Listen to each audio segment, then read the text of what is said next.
Christopher Walken is joining us tonight. With 40 years in film, some 90 roles to his credit, and an ability to play anything from the cruelest villain to the most ardent cowbell enthusiast, Christopher Walken, thanks for being on the show. Christopher Walken has spent more than 40 years being asked the same question, and for more than 40 years, he has given, essentially, the same short answer.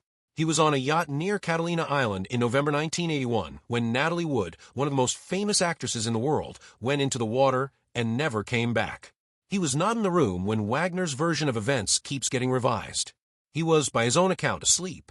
He has said this consistently since the 1980s, and he has said very little else.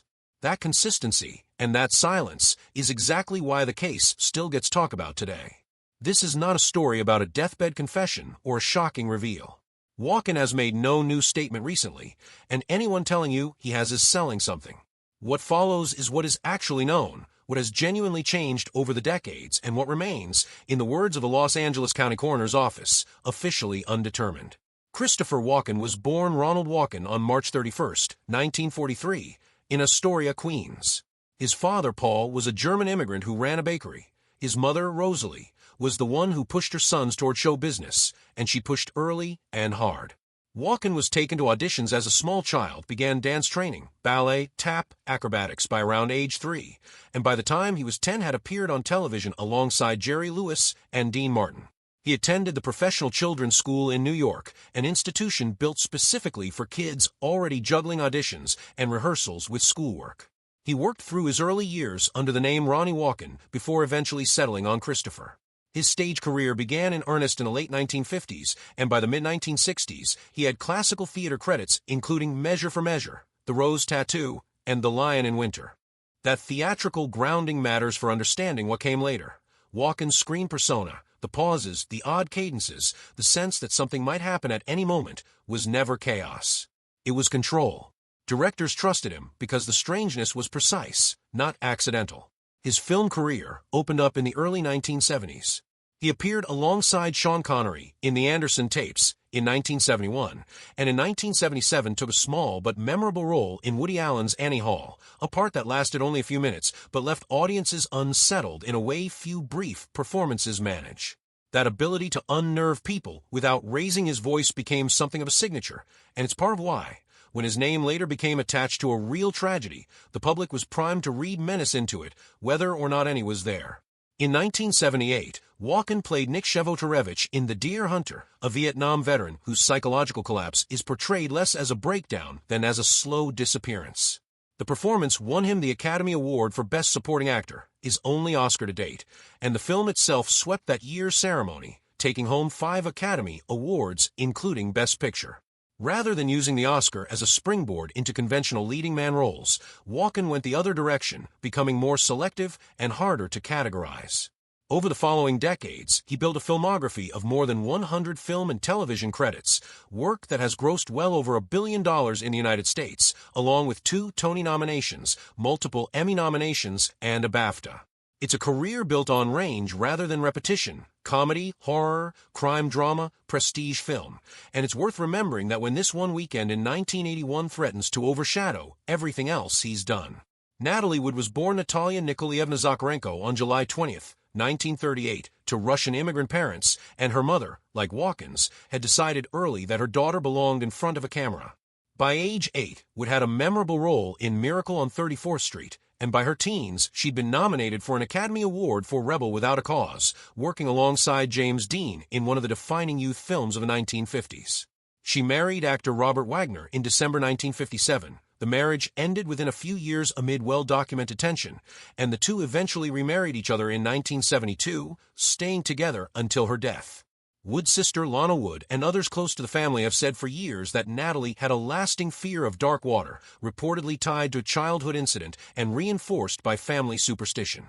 That detail is frequently cited by people skeptical of a simple accidental explanation for her death. The idea that a woman known to be afraid of dark water would have voluntarily gone out alone at night in a small dinghy strikes many as inconsistent. It's a piece of testimony, not physical evidence, but it has shaped how the case is discussed ever since. In late November 1981, Wood was filming Brainstorm, a science fiction drama about a machine capable of recording and replaying human experience, co-starring Christopher Walken. On the weekend of November 27th to 28th, Wood, Wagner, Walken, and the yacht's captain, Dennis Davern, took the Wagner's boat, the Splendor, out near Catalina Island. What's well established, the group had been drinking through the day. Reported toxicology later put Wood's blood alcohol level at around 0.14%, well above the legal driving limit, which is relevant context for how unsteady she likely was that night. According to Davern, there was an argument on deck that evening between Wagner and Walken. Davern has said a wine bottle was smashed during it, and that Wood, embarrassed by the confrontation, went below deck afterward. That is the last point in the night that isn't in dispute. What happened after is where the case has lived in ambiguity for over 4 decades. At around 11:05 p.m., Wood was reported missing. What draws the most scrutiny then and now is the delay before anyone called for help. A ship-to-shore call wasn't made until roughly 1:30 a.m., and the Coast Guard wasn't formally contacted until about 3:30 a.m., nearly 4 hours after Wood was first noticed missing. In cold open water, survival windows are measured in minutes, not hours, which is part of why that gap has become, for many following the case, more significant than any single piece of physical evidence. Around 5:30 a.m., the yacht's dinghy was found adrift in a nearby cove, engine off, in neutral, with Wood not aboard. Investigators noted scratch marks on the side of the dinghy, which some have interpreted as evidence of someone attempting and failing to climb back in from the water. Wood's body was recovered at around 8:20 a.m. on November 29th, floating roughly a mile from the yacht. She was wearing a red down jacket over a nightgown. The original autopsy noted bruising on her arms and legs and an abrasion on her cheek, injuries that were not immediately explained by drowning alone, and that would later become central to the case being reopened. Walken's public comments on the case are sparse and notably consistent across 4 decades. In a 1986 interview, he described being asleep at the time, said he did not know what happened, and called Wood's death a terrible thing, a response widely described at the time as short and closed off. In a fuller 1997 interview, he offered a possible sequence, that Wood had gone to bed before the others, and may have later gone out to deal with a dinghy bumping against the yacht, possibly stepping onto a wet ski ramp on the boat. He suggested she might have slipped, hit her head, and gone into the water, half asleep. He has repeatedly said he doesn't believe Wood harmed herself intentionally, and has stated plainly that he believes what happened was an accident, adding, at one point, that people looking for a hidden truth would never be satisfied, because in his account there wasn't one. When the case was reopened in 2011 and reporters approached him again, he offered no comment at all. It's worth being precise about what this amounts to. Walken has never wavered from describing the night as a tragic accident, has never been named a suspect, has cooperated when investigators wanted to speak with him, and has otherwise declined to feed public speculation. Whether that reads as someone with nothing more to add or someone deliberately staying quiet is a matter of interpretation, not evidence, and reasonable people land on both sides. The investigation's trajectory changed substantially in 2011 when Dennis Davern came forward and said he had not told the full story to police in 1981. Davern alleged that Wagner and Wood had a serious argument that night, and further claimed that Wagner delayed the call for help, a claim that, if true, would reframe the 4-hour gap from confusion into something closer to concealment. That same year, the Los Angeles County Sheriff's Department formally reopened the case, and more than 100 people came forward with tips. In 2012, the coroner's office amended Wood's death certificate, changing the official cause of death from accidental drowning to drowning and other undetermined factors, and a follow-up report in 2013 noted that some of the bruising found on her body was not fully explained by an accidental fall into the water. That single word, undetermined, is why this case has never been allowed to close in the public imagination the way most 40-year-old accidental deaths eventually do. In 2018, Los Angeles County Sheriff's Lieutenant John Corina told CBS's 48 Hours that new witnesses had come forward, one describing having heard a woman calling for help from the water that night, another describing a fight on the boat, and that based on the investigation, Wagner's account of events doesn't really add up, in Corina's words, and had shifted somewhat over the years.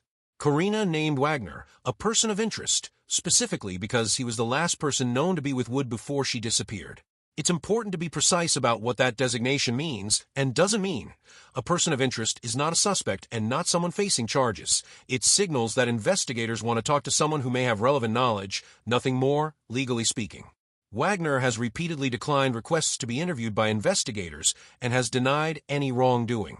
As of the most recent public updates from a sheriff's department, no new physical evidence has surfaced, tips have slowed considerably, and several original witnesses, including the lead investigator from 1981, have since died, complicating any prospect of a definitive resolution. No one has ever been charged in connection with Wood's death. The case remains open, but investigators have been candid that time is working against it. Wood's death happened during a break in filming Brainstorm, and for a period afterward it looked possible the project would simply be abandoned. Director Douglas Trumbull pushed to complete instead, arguing the film should stand as a tribute rather than be shelved. It was eventually finished and released in 1983. Its premise, a machine capable of recording a person's full sensory experience and replaying it later, has struck many people over the years as an eerie coincidence given what the production became known for instead. Wood's last completed screen performances, watched now by audiences who know how the story off-screen ended. Strip away the tabloid framing, and the case comes down to a handful of stubborn facts that don't fully resolve into either accident or something worse. Wood was afraid of dark water, and by her family's account, unlikely to go out on a dinghy alone at night. There was a documented argument on the boat that evening. There was a nearly 4-hour delay before a full emergency response began.